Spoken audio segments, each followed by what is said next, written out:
ভুল পলিসি যত কিছুই তুমি রসদ দাও না কেন একটা প্রকল্পের পেছনে, এই পলিসির কারণে পুরো জিনিসটা একেবারে মাঠে মারা যায়। পলিসি ঠিক হলে জিনিসটা সবল হয়, সুস্থ হয়, ঠিক জায়গাতে পৌঁছতে পারে।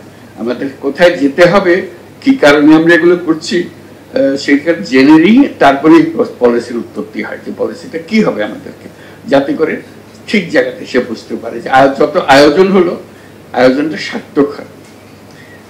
এই যে পলিসি ফেলিওরের জন্য কত জিনিস আমাদের শেষ হয়ে যায়। একটা তো ফেলিওর একদম শেষ, আর একটা হলো দুর্বলতা, ফেল করে নাই কিন্তু এত দুর্বল পলিসি, যেটুকু করার উচিত ছিল তার কানাকড়ি হয়নি। এই হলো মুশকিল। কাজে তোমার যে এক্সারসাইজটা, এই এক্সারসাইজটা আমরা প্রতিনিয়ত করি, তোমরা প্রতিনিয়ত করি। পলিসিতে শুধু সরকার করবে বা ব্যবসা করবে, তারা ব্যক্তিগত পলিসির ব্যাপার আছে, তোমার নিজের ব্যাপারেও পলিসি, তোমার জীবনের ব্যাপারে একটা পলিসি আছে। কাজে এইটা সঠিক করা, যে এটা আমি কোন দিকে যাব, কোথায় গেলে এটার বিহিত হবে, আমি যেটা চাই, যেটা অর্জন করতে চাই, সেই টার্গেটে আমি পৌঁছতে পারবো, তার জন্য পলিসি লাগবে। তো কাজে পলিসিটা ক্রমাগতভাবে অ্যাডজাস্টেড হয়। আমি যে একবার করে ফেললাম এটাই যে দুনিয়া যেদিকে যাকে থেকে নড়বো না, তাহলে ওটা হলো না। তার মধ্যে একটা ফ্লেক্সিবিলিটি থাকতে হবে। প্রস্তাব বিবর্তনের সঙ্গে সঙ্গে আমি এটাকে তার সঙ্গে সঙ্গতিপূর্ণ করবো, যাতে করে আমি এগিয়ে যেতে পারি। কারণ প্রথম দৃষ্টিতে সবটা দেখা যায় না। এই প্রথম দৃষ্টিতে যেটা দেখা গেল তার ভিত্তিতে আমি পলিসি করলাম, তারপর চলতে চলতে আবার অন্য জিনিস দেখলাম, তার সঙ্গে পলিসি অ্যাডজাস্টমেন্ট হলো, যে আমি এই পলিসি এইভাবে অ্যাডজাস্ট করলাম। কাজে প্রতিনিয়ত যদি আমি অ্যাডজাস্ট করতে পারবো, সঠিকভাবে করতে পারি, তাহলে সহজে গিয়ে আমার গন্তব্যে পৌঁছতে পারবো। কাজে এইটাই সব ক্ষেত্রে প্রযোজ্য।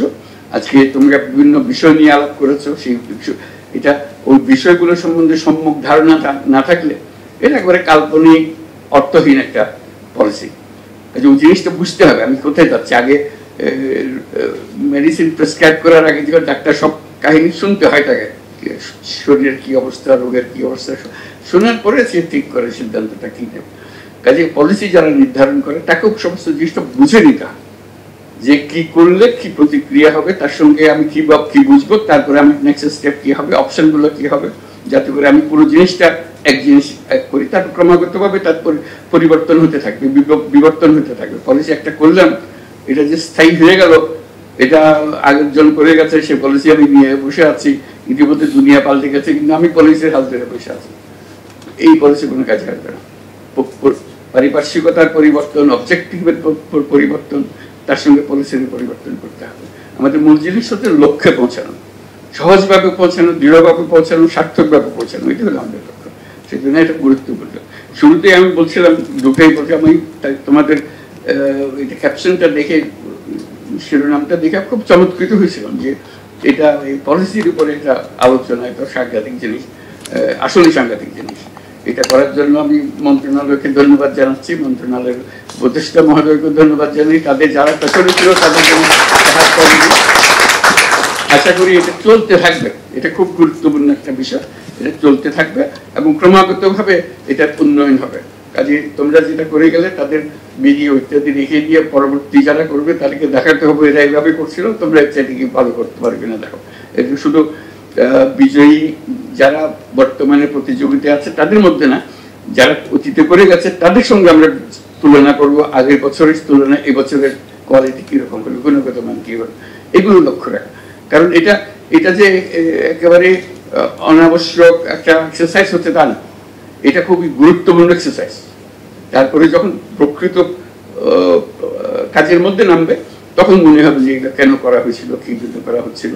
সেটাই যেদিন প্রকৃতপক্ষে ক্যাবিনেট রুমে বসে সত্যি সত্যি সারা দেশের পলিসি নির্ধারণ হবে, যেটা হচ্ছে এখানে বসে, কিছুক্ষণ আগে বা পরে এরকম আরেকটা গ্রুপ হয়তো বিরাট একটা ইস্যু নিয়ে এসছে, এটা পলিসিটা কি করতে হবে, এটা কাজ করতেছে না, বা দুর্বল হয়ে গেছে, এটা নিয়ে বিতর্ক চললো অনেকক্ষণ ধরে, শেষ পর্যন্ত একটা পলিসি নির্ধারণ, পলিসি ডিসিশন হলো যে এখন থেকে এভাবে করা হবে।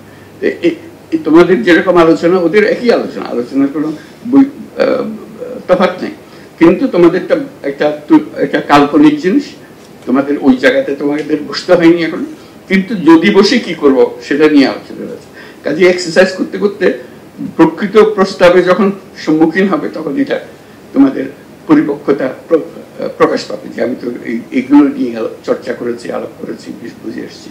কাজে এটার জন্য আমি মন্ত্রণালয়কে ধন্যবাদ জানাচ্ছি। আর তোমরা যারা পার্টিসিপেট করেছো, তোমাদের পেছনে যারা আজকে উপস্থিত হতে পারে নাই, আজকে তো শুধু বিজয়ীদের জন্য এসছে, যারা অংশগ্রহণ করেছে, চেষ্টা করেছে, কাছাকাছি এসছে, একেবারে তলাতে ছিল, তাদের সবার জন্য একটা হাততালি জানিয়ে দেবো। অংশগ্রহণ এটাকে এনহান্স করেছে, এটার গুণগত মান অনেক উন্নত করেছে, যেহেতু সবাই আমরা এটাতে অংশগ্রহণ করেছি।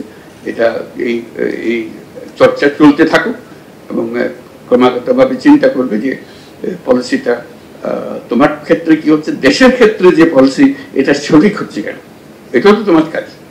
নাগরিক হিসেবে, নাগরিক মানে হলো যেটা মালিক হিসেবে আমাদের তো হক আছে, যেটা কিভাবে চলছে, কিভাবে করবো, যে পলিসি করছে সে পলিসিতে ভুল দিকে যাচ্ছে সেটাতে সোচ্চার হয়ে বলা, যেটা ভুল, এটা হচ্ছে না, ঠিক হচ্ছে না, এটি হলো নাগরিক দায়িত্ব।